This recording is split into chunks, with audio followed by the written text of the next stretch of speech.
সবুজ উঁচু পাহাড়ের মাঝখানে অবস্থিত ছিল একটা শান্ত গ্রাম, একটা মিষ্টি গ্রাম সিমলা। এই গ্রামেই থাকতো একজন কমলি। কমলির কাছে নিজের বাড়ি ছিল না। সে নিজের মা, বাবা আর ছোট্ট ভাইয়ের সাথে গ্রামের কিনারায় একটা ভাড়ার বাড়িতে থাকতো। জীবন সোজা সরল চলছিল, হাসি খুশিতে ভরা, কিন্তু পয়সার অভাব সব সময় থাকতো। দিদি। হ্যাঁ গোলু, কি হয়েছে আমার ভাইয়ের? আসলে ওই স্কুলে বলেছে যে আমার ফিজটা বাকি রয়েছে, তো তাই আমি নাকি রেজাল্টটা পাবো না, তাই যত তাড়াতাড়ি সম্ভব ফিজটা দিতে হবে। তো আচ্ছা, এরকম বললো টিচার? ঠিক আছে, টিচারকে বলে দিস আমরা তাড়াতাড়ি ফিস জমা করব, ঠিক আছে? আচ্ছা। পরিবারের সাহায্য করার জন্য কমলি গ্রামের একটা একমাত্র হোটেল দ্য কোজি ইনে কাজ করত। সে কোনো ওয়েটার বা শেফ ছিল না, বরং একটা সহায়ক ছিল। সে টেবিল পরিষ্কার করত, ঝাড়ু মারত আর ছোট মোটো কাজ সামলাতো। এই হোটেলের মালিক শর্মা বাবু একজন দয়ালু মানুষ ছিলেন। উনি কমলিকে সবসময় সম্মান দিতেন আর জীবনের ব্যাপারে অনেক কিছু শেখাতেন। এ কি কমলা মা, তুমি এখনো বাড়ি যাওনি? না, আসলে একটু কাজ বাকি ছিল, তাই ভাবলাম আগে কাজ করে নি, তারপর বাড়ি যাব। কাজ তুমি খুব ভালোই করো দেখেছি কমলা, তবে মনে রেখো এই কাজের সাথে সাথে নিজের পড়াশোনাটাও তো করতে হবে। সেই জন্য কাল থেকে সমস্ত কাজ তাড়াতাড়ি শেষ করে নিও, তারপরে বাড়ি গিয়ে পড়াশোনায় মনোযোগ দিও, ঠিক আছে? এই কাজের জন্য যদি তোমার পড়াশোনা থেকে মনোযোগ নষ্ট হয় না, সেটা আমার একেবারেই ভালো লাগবে না। হ্যাঁ নিশ্চয়ই শর্মা বাবু। একদিন হোটেলের সামনে একটা চমকদার কার এসে দাঁড়ায়। তার মধ্যে থেকে একটা ছেলে বেরিয়ে আসে, রাহুল বর্মা, একজন প্রসিদ্ধ বিজনেসম্যান। একটা বিজনেস ট্রিপের কারণে উনি কমলির হোটেলে খাবার জন্য আসেন। দুর্ভাগ্যবশত সেই দিন শেফ অসুস্থ ছিল আর সমস্ত কর্মচারীরা আগে থেকেই ব্যস্ত ছিল। শর্মা বাবু খুব চিন্তিত হলেন।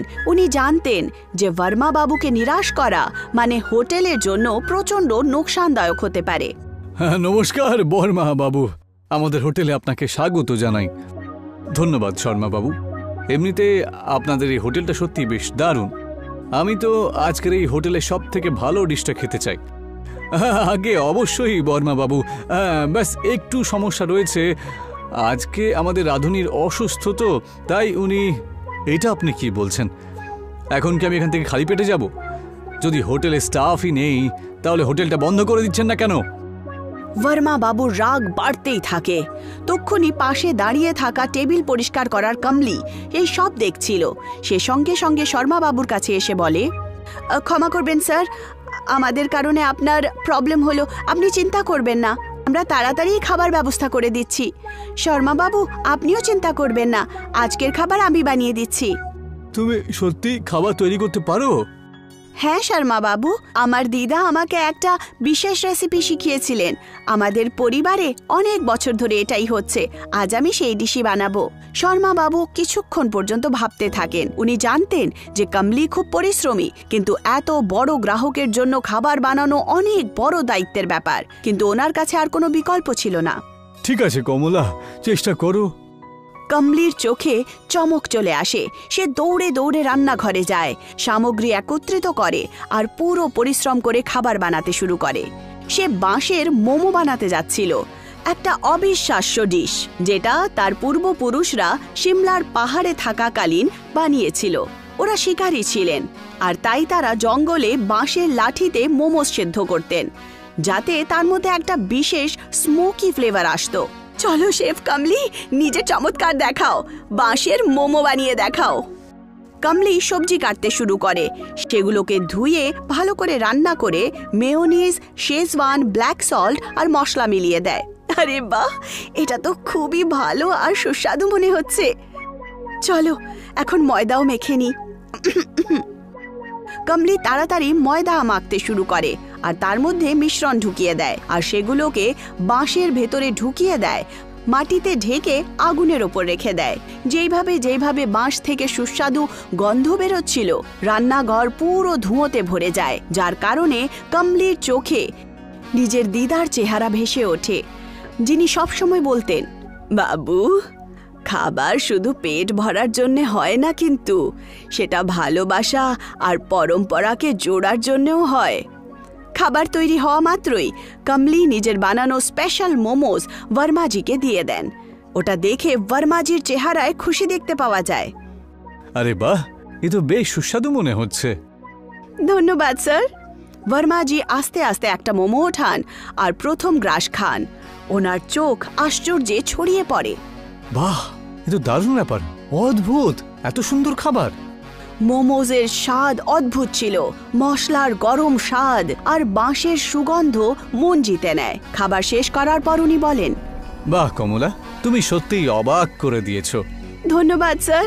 আমি খুশি হলাম যে আপনার আমার হাতের তৈরি খাবার পছন্দ হলো। আরে বাহ কমলা, তুমি তো দেখছি এখন ছুপা রুস্তম। তোমার জন্য আমার সম্মান রক্ষা হলো আজকে। সত্যি তোমাকে অসংখ্য ধন্যবাদ কমলা মা। আরে, আপনি তো আমাকে লজ্জিত করছেন শর্মা বাবু। না কমলা, শর্মাবাবু ঠিকই বলছেন, তোমার হাতে জাদু রয়েছে। আচ্ছা, তুমি কি করো? আপাতত আমি কলেজে যাই, যেখানে আমি হোটেল ম্যানেজমেন্ট নিয়ে পড়ছি। তার সাথেই শর্মা বাবুর হোটেলে পার্ট টাইম জবও করছি, যাতে আমি নিজের পরিবারকে সামলাতে পারি। আচ্ছা, এত অল্প বয়সে তুমি এত সব কিছু করেই ফেলো?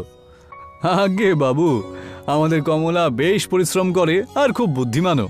সবাই বলে না যে পরিশ্রম করে ভগবান তার পরীক্ষা একটু বেশি নেন। কমলারও ঠিক সেরকমই কিছু ব্যাপার রয়েছে।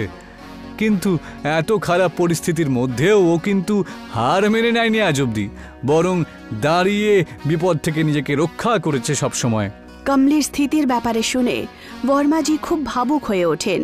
কারণ আজ যদিও ওনার স্থিতি যতটাই ভালো হোক, একটা সময় ছিল যখন উনিও কমলির মতোই জীবনের কঠিন রাস্তায় চলছিলেন। কমলির কাহিনী শুনে নিজের পুরনো দিনকে মনে করেন তিনি। বাহ কমলা, তোমার প্রশংসার জন্য আমি যাই বলি না কেন সবই কম হবে। আমায় ক্ষমা করো। এখানে যখন আমি এসেছিলাম তখন তোমাদের দুজনের সাথে খুব বাজেভাবে কথা বলেছি, কিন্তু তোমার এই অবস্থা আমার পুরনো দিনের কথা মনে করিয়ে দেয়। বর্মাজি সঙ্গে সঙ্গে নিজের পার্স বার করেন আর কমলিকে একটা ভালো বকশিশ দেন। তোমার এই প্রতিভাটাকে বাঁচিয়ে রাখাটা খুব দরকার, জানো তো। উন্নতি করো আর এই শিল্পকলা সারা জগতে ছড়িয়ে দাও। নিশ্চয়ই স্যার। কমলির চোখে খুশির জল ছিল। সে দৌড়ে নিজের মা বাবাকে সব কিছু বলতে যায়। সে ওই টাকা দিয়ে বাড়ির ভাড়াও দিয়ে দেয় আর জরুরি জিনিসপত্রও কিনে নেয়, আর একটু পয়সা বাঁশের মোমো বানানোর জন্যও সেভ করে নেয়। আস্তে আস্তে গ্রামে তার চর্চা শুরু হয়ে যায়। লোকেরা দূর দূর থেকে বাঁশের মোমো খেতে আসেন। দ্য কোজি ইন হোটেলও খুব প্রসিদ্ধ হয়ে ওঠে আর কমলি গ্রামের হিরো হয়ে যায়। কাহিনী থেকে শিক্ষা পাই, পরিশ্রম, আত্মবিশ্বাস আর পরম্পরা দিয়ে মানুষ নিজের ভাগ্য বদলাতে পারে। সিম্বাপুর শহরে আরিয়ান নিজের বউ জিয়ার সাথে, বৌদি আর দাদার সাথে থাকত। আরিয়ানের বৌদি প্রীতি খুবই হিংসুটে ছিল। ও একদম চাইতো না যে আরিয়ান আর জিয়া ওদের সাথে ওই বাড়িতে থাকে। এই জন্য সবসময় ওর বর সন্দীপকে কিছু না কিছু নালিশ করত। কতবার বলেছি আমি তোমাকে যে তোমার ভাই আর তার বউয়ের সাথে আমার এখানে থাকতে ভালো লাগে না, আর আমি একদম চাই না যে বাবার সম্পত্তি যেন ওরা একদম কিচ্ছু না পায়। আমি নিজেও তো এটাই চাই গিন্নি। সেই জন্য আমি কোর্ট থেকে ঘুরে এসেছি আজকে, আর একজন উকিল বাবুকে ঘুষ দিয়ে একটা নকল কাগজপত্র তৈরি করেছি, বুঝতে পেরেছো? যাতে পরিষ্কার করে লেখা আছে যে বাবা যাবার আগে সমস্ত জিনিসপত্র আমার নামে করে গেছে। এখন শুধুমাত্র কালকে সকালটার অপেক্ষা। বাহ পতিদেব, কি দারুণ উপায় বার করেছো তুমি। আরিয়ান আর জিয়া স্বভাবে খুব ভালো ছিল। ঘরের সব কাজ জিয়া একলা নিজেই করত, আর আরিয়ান নিজের বাবার বিরিয়ানির দোকানে কাজ করত। পরের দিন সূর্য ওঠার পরে সন্দীপ আর প্রীতি আরিয়ান আর ওর বউকে দুজনকে বাড়ি থেকে বার করে দিল। দাদা, এটা তুমি করতে পারো না। দিদি, আমরা কি ভুল করেছি? তুমি আমাদের ঘর থেকে বার করে দিলে আমরা কোথায় যাব? যেখানেই যাও, কিন্তু আমার বাড়িতে আর ফেরত এসো না। আর আরিয়ান, কাজে আসার আর কোনো দরকার নেই তোমার। ওই বিরিয়ানির দোকানটাও বাবা আমার নামেই করে গেছে, বুঝতে পেরেছো? এবার তোমরা দুজন যাও তো, আর নিজেদের কিছু একটা ব্যবস্থা করে নিও। শুধু এখানে আর কখনো ফিরে আসবে না, বুঝেছো? যদি থাকারই ব্যাপার হয় তাহলে কোনো রেলওয়ে স্টেশনে শুয়ে পড়ো, গরিবরাও তো ওখানেই থাকে। আরিয়ান নিজের বউকে নিয়ে সিম্বাপুর রেলওয়ে স্টেশনে চলে যায় আর খাবারের জন্য কিছু জিনিস নেয় আর ও পুরো দিন ওই রেলওয়ে স্টেশনেই বসে থাকে। না মাথার ওপরে ছাদ, না গায়ের মধ্যে চাদর। যেরম যেরম দিন যাচ্ছিল খাবারও কমতে থাকছিল। আমরা খাবো কি? খাবারের জন্য কিচ্ছু বেঁচে নেই। চিন্তা করো না, এখানেই দাঁড়াও, আমি কিছু ব্যবস্থা করছি। আরিয়ান একটু দূরে গিয়ে মানুষের কাছে খাবারের ভিক্ষা চাইল। খাবার, খাবার, কারোর কাছে যদি খাবার থাকে তাহলে আমাকে দিয়ে দাও। আমার স্ত্রী না খেয়ে রয়েছে, খাবার দিয়ে দাও, কেউ তো কিছু দাও।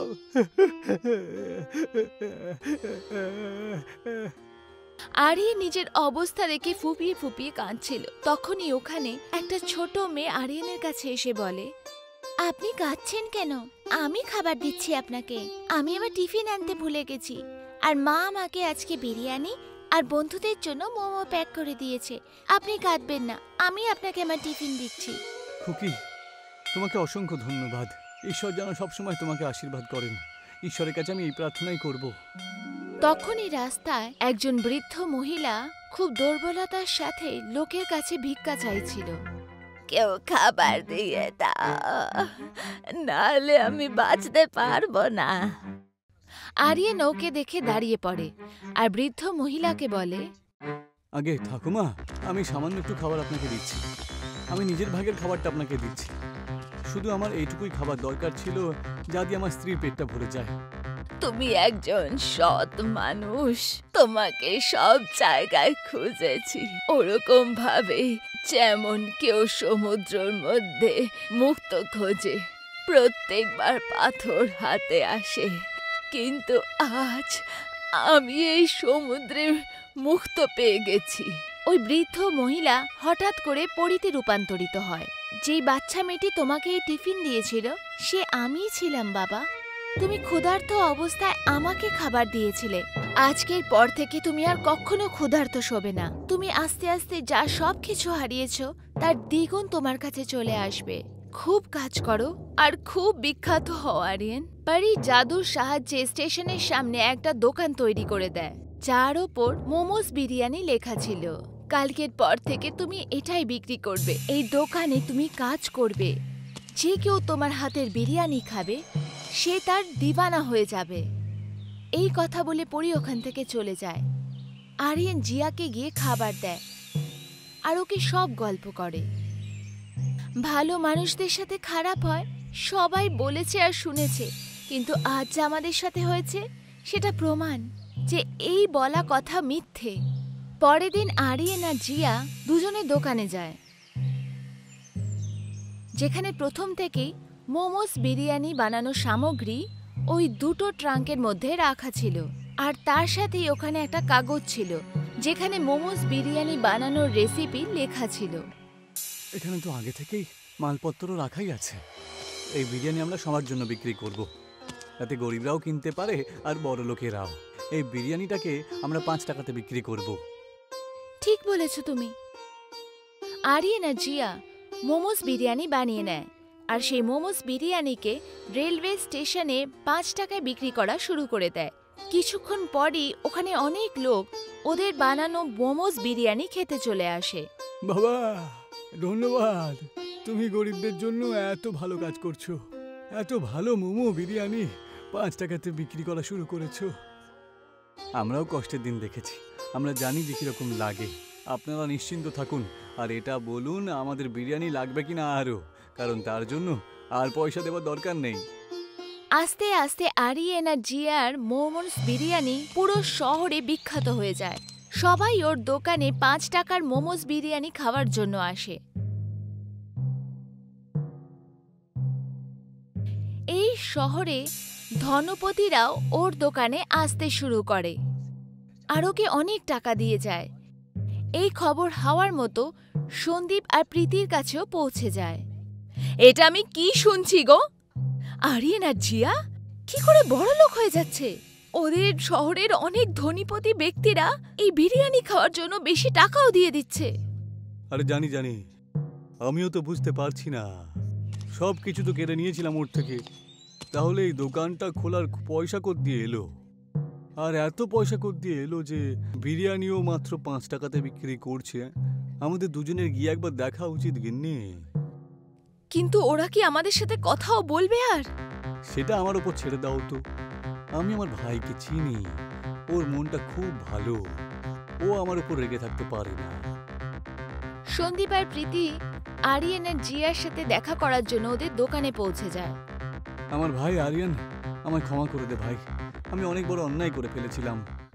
জিয়া, আমাকে ক্ষমা করে দাও, আমরা তোমাদের দুজনের সাথে খুব খারাপ করেছি। আরে দিদি, কোনো ব্যাপার না, যা কিছু আমাদের সাথে হয়েছে তাতে আমরা ভেঙে পড়িনি। আর আপনারা আমাদের কাছে এসেছে, তাও আমি এই কথা বলতে পারি যে পরিবার আমাদের থেকে দূরে যায়নি। সন্দীপ দাদা, তোদের দুজনকে আমি ক্ষমা করে দিয়েছি, তোদের দুজনকে মোমোর বিরিয়ানি খাওয়াই। আরিয়ান দুজনকে মোমোস বিরিয়ানি খাওয়ালো। সন্দীপ কথায় বলতে বলতে মোমোস বিরিয়ানির দোকানের রহস্য জিজ্ঞেস করে নেয়, আর আরিয়ান নিজের দাদাকে বিশ্বাস করেও সবকিছু বলে দেয়। দাদা, 5 টাকাতে এই মোমো বিরিয়ানি আমরা এই জন্যই বিক্রি করতে পাচ্ছি কারণ এই দোকানের ভেতরে 2টো পেটি রয়েছে, যেখানে প্রতিদিন নিজে নিজে মোমো বিরিয়ানি তৈরি করা সামগ্রী চলে আসে। আর তার একটা কাগজে মোমো বিরিয়ানি কি করে তৈরি করতে হয় সেটাও লেখা আছে। এই জন্য এই মোমোস বিরিয়ানি খেতে এত ভালো লাগে। খুব ভালো ব্যাপার, বাহ, খুবই ভালো কথা, বাহ। মোমোস বিরিয়ানির জন্য অনেক ধন্যবাদ। এবার আমরা চলি তাহলে, কিন্তু আমরা এর পরেও কিন্তু তোদের সাথে দেখা করার জন্য অবশ্যই আসবো। হ্যাঁ। সন্দীপ আর প্রীতি বাড়ি ফেরত চলে আসে।